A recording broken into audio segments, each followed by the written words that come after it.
Hi, I'm Steffi Hogan with Creative Pro, the essential how-to resource for design professionals. I'm going to make your life a little easier. This is all about the Format Painter.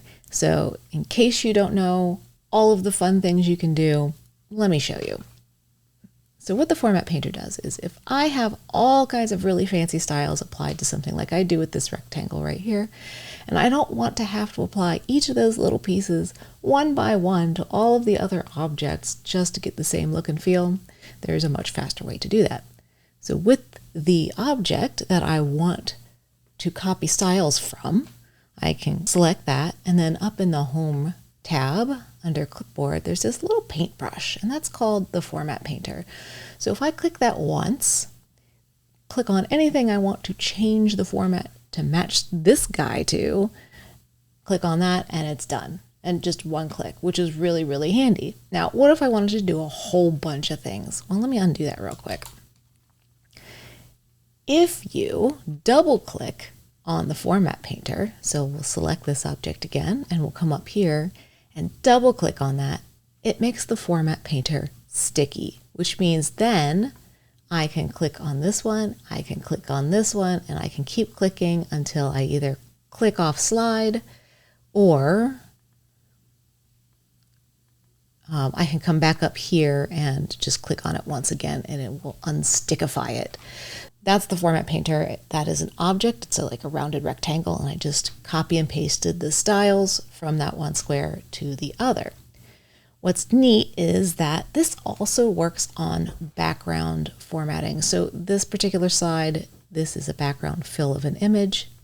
To make this background picture automatically go on these two empty slides over here, with the slide selected that has the rowboat as the background, I can then go up to the top and double click on my Format Painter to make it sticky, and click once on this slide, and then click once on this slide, and there we go. Now each of these slides, let me turn that back off. Each of these slides has the rowboat image that first one did. Format Painter works a couple different ways on text depending on how you select things. So we have this fancy text box, the text box over here, we have some fancy text in it. Let's make this a little more obvious. I'll put a fill on this shape, light gray. Okay, now if I select the text only in here in this text box, and then I choose the Format Painter, and then I come over here and I select the text, whatever text I select will then automatically have this formatting. So let's undo that for a second. Okay.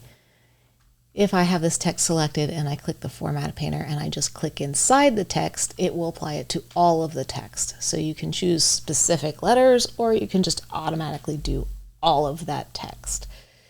You'll notice as I'm doing the text itself, copying and pasting styles, this box is still transparent background, whereas this one isn't. So if I undo this formatting here and I select this text box as a whole and not the text inside of it, I choose the Format Painter and I come over here and I click on the text box, and then it does everything all at once, including the special shape formatty thing that I have on this just for funsies.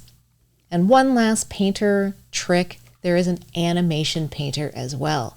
So let's say I have an object that I have applied many animations to. So let's see what's on this one. We'll go up to Animations, choose Animation Pane, and this one object has all of these animations and they're all kind of complex. I really do not want to have to do one at a time on this other shape, right?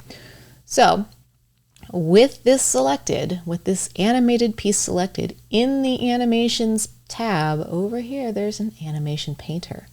If I click on that Animation Painter tool and then come down to my target shape and I click on that, it suddenly has all of the same animations that this top one does.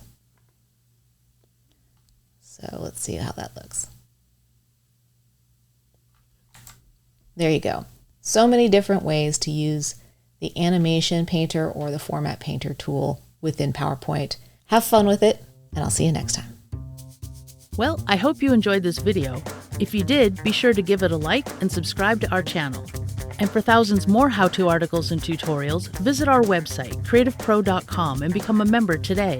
Thanks for learning with us.